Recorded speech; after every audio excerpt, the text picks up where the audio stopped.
आपले एकमेव आमदार।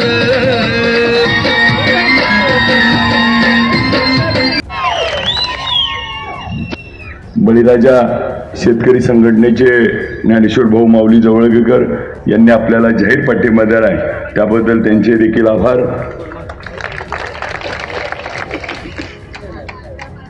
या देशामध्ये शरदचंद्र पवार साहेबांच्या नेतृत्वाखाली महाविकास आघाडीचं सरकार यावं म्हणून शिवसेना उद्धव बाळासाहेब ठाकरे साहेब, काँग्रेस राहुल गांधी साहेब, आम आदमी पार्टी, आरपीआय,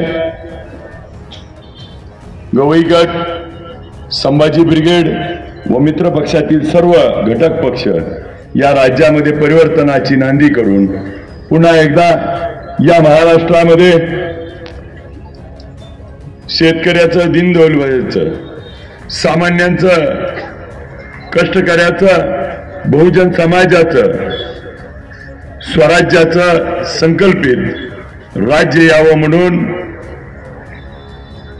परिवर्तनाचा यलगार घेऊन वयाच्या 84व्या वर्षी पवार साहेब योद्धा म्हणून लढतायत महाराष्ट्रात आणि त्या योद्ध्याला साथ द्यायची म्हणून या जिल्ह्याचे लाडके नेते विजयसिंह मोहिते पाटील साहेब, मोठे दादा, हे देखील त्यांच्या पाठीशी खंबीरपणे उभा आहेत। या जिल्ह्यात ज्यांनी पुन्हा एकदा पवार साहेबांची साथ घेऊन पुन्हा या जिल्ह्यामध्ये पवार साहेबांचा जिल्हा करायचं ठरवलं ते खासदार धैर्यशील मोहिते पाटील साहेब।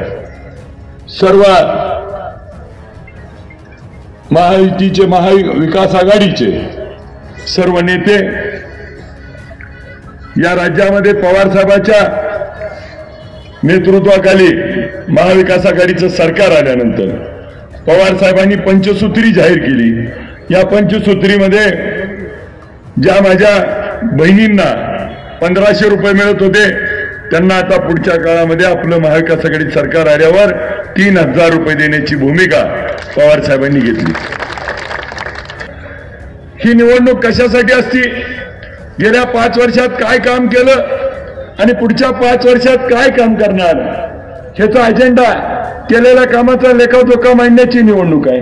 काल आपण भाषणं ऐकली असतील, कालच्या भाषणात गेल्या 5 वर्षात नाही 15 वर्षात काय काम झालं आकडेवारी सहित हिशोब होता का? काल त्यांनी पुढे 5 वर्षात काय करणार ह्याच्यावरती एक शब्द बोलले का? मी विस्तृतपणे माझं विजन आपल्या समोर मांडलं, ते पण निवडणूक जाहीर आचारसंहिता व्हायच्या आधी। आपल्या भागाचा मुख्य प्रश्न पाण्याच्या बाबतीमध्ये उजनी धरणाचं नियोजन व्हायला पाहिजे।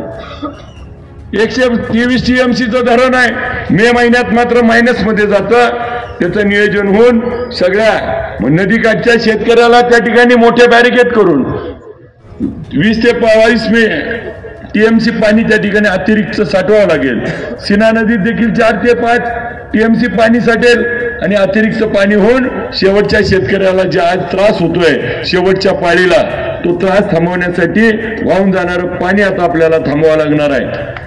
या अशा विषयावरती विवेचन होणं महत्वाचं आहे।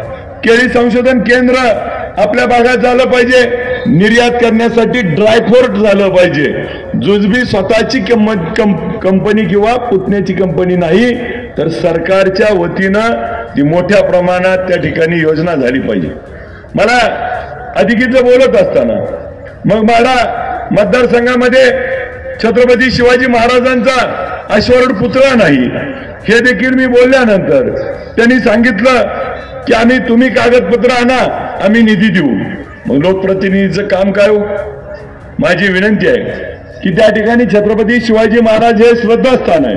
छत्रपती शिवाजी महाराजांची स्मारक, डॉक्टर बाबासाहेब आंबेडकरांचं स्मारक, अण्णाभाऊ साठेंचं स्मारक, महात्मा ज्योतिबा फुलेंचं, आमच्या सावित्रीमाईंचं, अहिल्यादेवी होळकरांचं, ही स्मारकं आमच्यासाठी ऊर्जास्थान आहेत। ही ऊर्जास्थानं आम्हाला निर्माण करून पुढच्या पिढीला आता प्रबोधनाची गरज आहे आणि ती पुढच्या काळात करायची असेल तर आपल्याला त्या ठिकाणी ही ऊर्जास्थानं निर्माण करावं लागतील।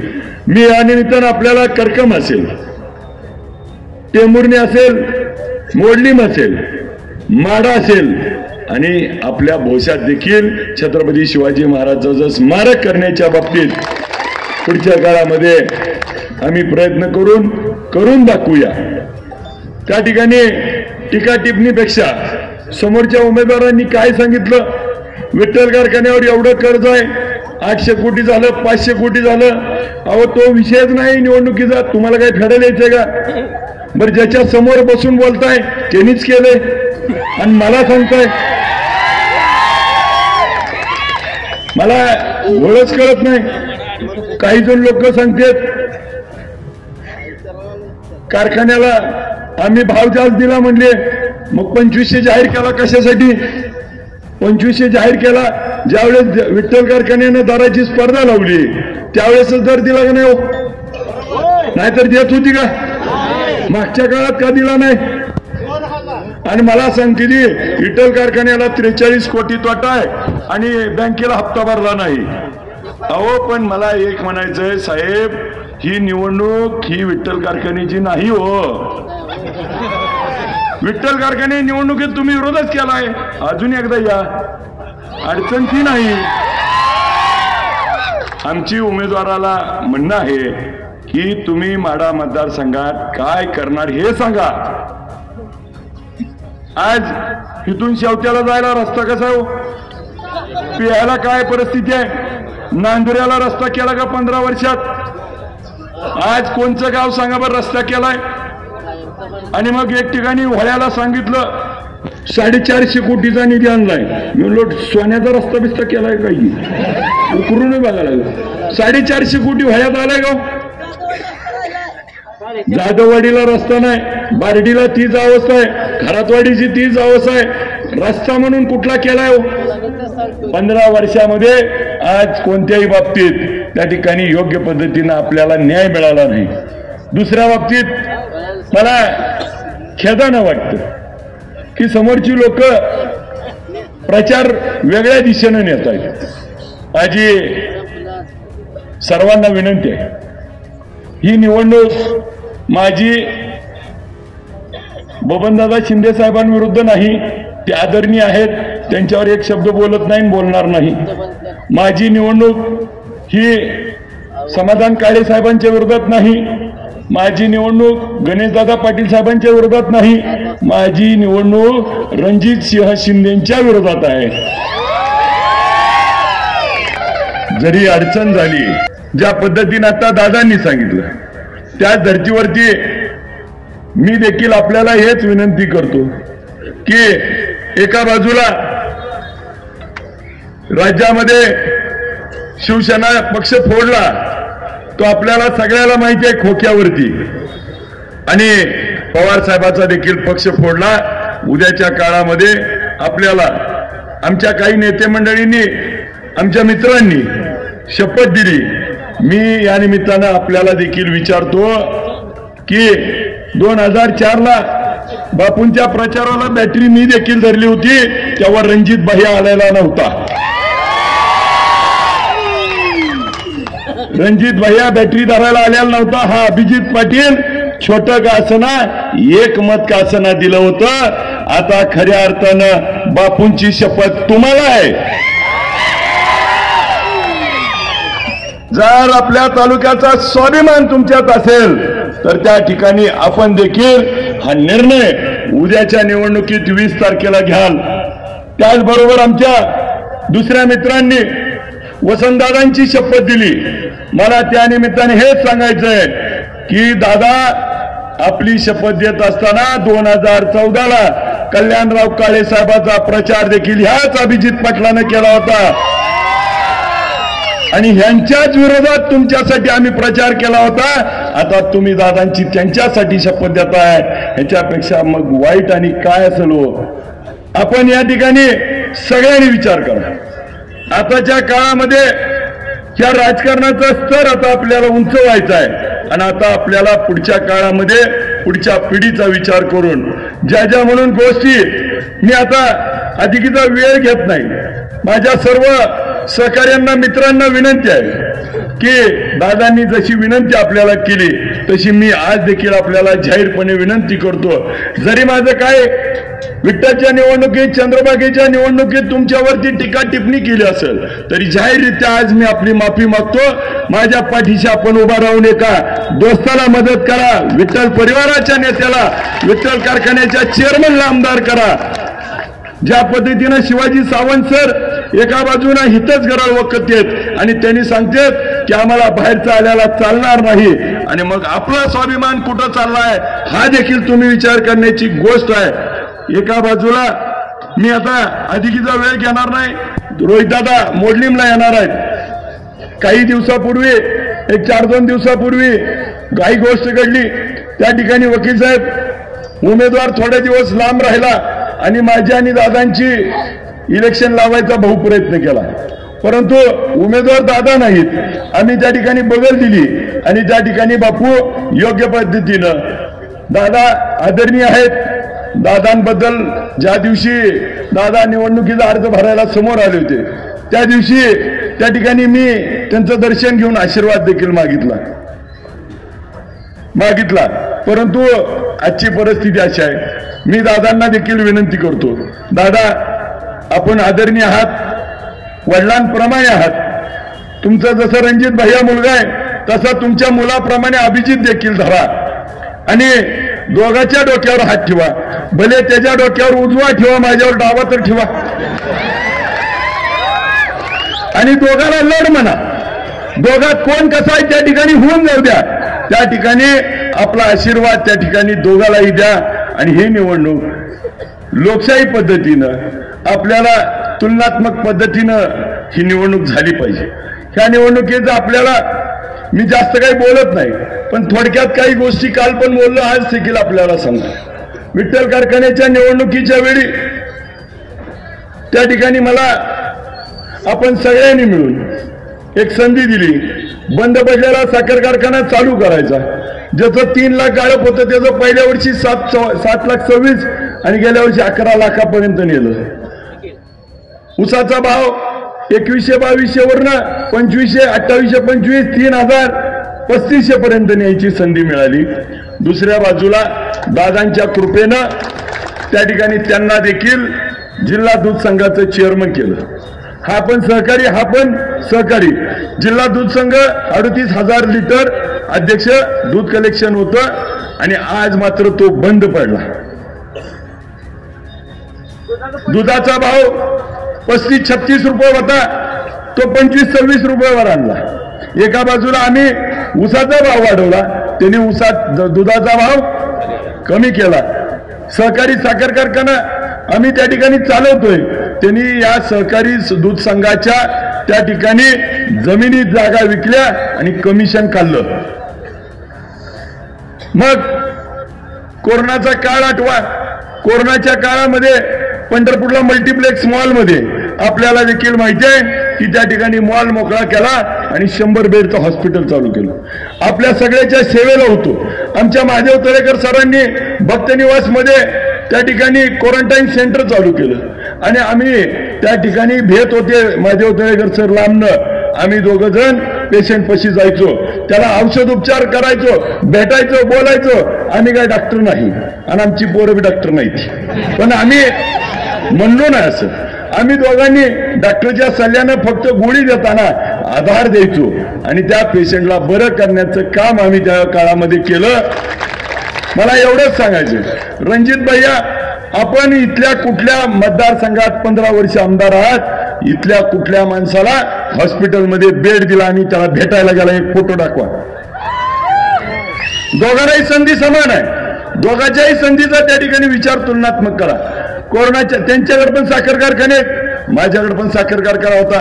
त्यांचा साखर कारखाना देशात 1 नंबर आहे. त्यांच्याकडे पण डिस्लरी आहे, आपल्याकडे पण डिस्लरी होती. उस्मानाबादच्या धाराशिव साखर कारखान्यामध्ये महाराष्ट्रातला नाही तर देशातला ऑक्सिजनचा पहिला प्रकल्प आपण उभा केला. मला काय धाराशिवला उभं राहायचं नव्हतं, परंतु धाराशिवच्या लोकांना त्या ठिकाणी मदत करायची ही भावना मनामध्ये होती. 1 रुपया न घेता त्या ठिकाणी ऑक्सिजन दिला. या राज्याच्या महाराष्ट्राच्या मुख्यमंत्र्यांनी उद्धवजी बाळासाहेब ठाकरे साहेबांनी त्यावेळी मला एक शब्द वापरला. त्यावेळेस महाराष्ट्राच्या मुख्यमंत्री उद्धवजी ठाकरे साहेब म्हणले, अभिजितजी तमाम महाराष्ट्राच्या वतीनं तुमचे आभार, याच्यापेक्षा आयुष्याला काय मोठं पाहिजे. महाराष्ट्राचा मुख्यमंत्री महाराष्ट्राच्या वतीनं आभार मानतो. कोरोना काळात केलेलं काम, तुमच्याकडे पण डिस्टिलरी होती, तुमच्याकडे पण कारखाने होते, का तुम्ही इथेनॉल बंद करून त्या ठिकाणी ऑक्सिजन चालू केलं नाही? का त्यात पैसे नव्हते म्हणून? मला समोरासमोर तुलना करायची आहे. मला या निमित्तानं हेच सांगायचं, आपला माझ्याकडचे खाजगी साखर कारखाने, त्या ठिकाणी भाऊ विठ्ठल कारखाना अडचणीत होता. आपल्या खाजगी कारखान्यावर कर्ज काढून विठ्ठल कारखान्यात पैसे टाकून तो कारखाना चालू केला. एका बाजूला खाजगीतनं आम्ही सहकारी चालवला आणि ह्यांच्या एका सहकारीतनं 4 पिलं झाली प्रायव्हेट. आणि हा सहकारी कारखान्यातनं 4 खाजगी कारखाने झाले आणि हा सहकारी कारखाना पण आता खाजगी केला. आणि मग एका बाजूला सहकारातनं खाजगीकरण आणि आम्ही मात्र खाजगीतनं सहकार वाचवण्याची भूमिका घेतली. आता हा मतदारांनी विचार करण्याची गोष्ट आहे. ज्यावेळेस आम्हाला विठ्ठलच्या सभासद शेतकरी बिलं द्यायची होती, अडचण होती, आम्ही संचालक मंडळाच्या त्या ठिकाणी वकील साहेब आमच्या सगळ्याच्या उतार्यावर बोजे चढवले आणि आम्ही कर्ज काढून त्या ठिकाणी शेतकऱ्याची बिलं दिली. त्यांनी शेतकऱ्याच्या नावावर कर्ज काढली आणि स्वतः पैसे घेतले. त्या ठिकाणी ट्रॅक्टर मालकाच्या नावावर पैसे काढले, शेतकऱ्याच्या नावावर पैसे काढले, शेतकऱ्याच्या प्रपंचाला अडचण आणली, शेतकऱ्याचे दिवस त्या ठिकाणी खराब केले. आम्ही आमच्या परीनं उसाला भाव जास्त देऊन शेतकऱ्याच्या जीवनात आनंद आणण्याचं काम केलं. ही तुलना त्या ठिकाणी करण्याची गरज आहे. ही तुलना करत असताना त्या आमदाराचे पुत्र आमदार करायचे का शेतकऱ्याचा पोरगा आमदार करायचा, ही उद्याची निवडणूक आहे. मी अधिकीचं बोलणार नाही, कारण मोडलीमला पुढची सभा आहे. परंतु आपण एवढ्या मोठ्या संख्येनं आलात. मला या संख्येवरून, या माझ्या मायबाप जनतेच्या विश्वासावरून, जरी नेते मंडळींनी थोडा कानाडोळा केला तरी देखील ही जनता माझ्या पाठीशी राहील हा मला विश्वास वाटतोय. ज्या महाराष्ट्रामध्ये वयाच्या 84व्या वर्षी हा एक योद्धा लढतोय आणि त्याला साथ देण्यासाठी, शरदचंद्र पवार साहेबांना साथ देण्यासाठी त्या ठिकाणी माझ्यावरती कितीतरी कारवाया झाल्या. त्या ठिकाणी रेड पडली, कुलपं लागली, काही झालं तर त्या ठिकाणी गनिमी कावा करून त्या ठिकाणी सुटून परत पवार साहेब ऑफिस आलो. आणि मग ज्यांनी आता दादांनी सांगितलं तसं, भाऊ असतील, बापू असतील, 3 पिढ्याचं पवार साहेबांचं नातं त्या ठिकाणी कशासाठी आपण त्या ठिकाणी करताय, हे गोष्ट आपण आत्मपरीक्षण करावे. उद्याच्या निवडणुकीत उद्याचं मतदान हे शरदचंद्र पवार साहेबांच्या तुतारी वाजवणाऱ्या माणसाला 2 नंबरच्या पुढचं बटन दाबून आपण प्रचंड मताने निवडून द्याल अशी मला खात्री वाटते. मी अधिकीचं बोलणार नाही पुढची सभा असल्यामुळं, पण आपण सगळेजण उद्याच्या काळामध्ये आपले सर्व नेते मंडळी हे आदरयुक्त आहेत, आदराचे स्थान आहे. मी यांच्यावरती एकही शब्द बोलत नाही आणि माझी कृपा आहे, विनंती आहे की आपण कारण नसताना जी माणसं आपली नाही ती, जी माणसं आपल्याला कुठल्याही पद्धतीनं त्या ठिकाणी आपलं समजत नाही ती, त्यांच्यासाठी कारण नसताना आपण एकमेकाला बोलत आपले वाद वाढवू नये. मी माझ्या बाजूनं वाद कुठलाही करणार नाही. आपण आपल्या बाजूनं लोकशाही पद्धतीनं निवडणूक लढू. मतदार आहे, सुज्ञ आहे आणि मला खात्री आहे की आज जसा आमचा दोस्त महादेव तळेकर सर माझ्या पाठीशी खंबीरपणे उभा राहायला आला, तशी जनता देखील माझ्या पाठीशी खंबीरपणे उभा राहील. आणि उद्याची निवडणूक ही जनतेनं हातात घेतली आहे. ही निवडणूक अभिजित पाटलाची नाही, ही निवडणूक आता शरदचंद्र पवार साहेबांची आहे. शरदचंद्र पवार साहेबांना उद्याच्या निवडणुकीत निवडून आणायचंय, महाराष्ट्राचं सरकार बनवायचंय आणि म्हणून माढा मतदारसंघाचा आमदार देखील पवार साहेबांच्या विचाराचा द्यायचा आहे. मी अधिकीचा वेळ घेत नाही. आपण खासदार बदललाय, आता आमदार, नवा खासदार तुतारी वाजवणाऱ्या माणसाच्या पुढचं बटन दाबून निवडून द्यावं ही विनंती करतो आणि थांबतो. रामकृष्ण हरी.